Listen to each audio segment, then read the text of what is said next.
நம சிவாய வாழ்க, நாதன் தாழ் வாழ்க.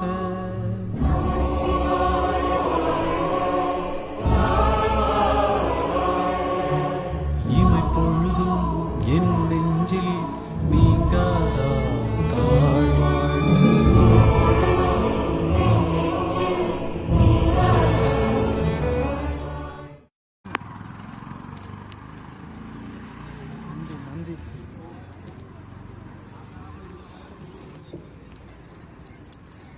அந்த மாடை யாரு அப்ப அணையிறது? நீங்க வாடகைக்கு போறீங்க, அடுக்காம போறீங்க.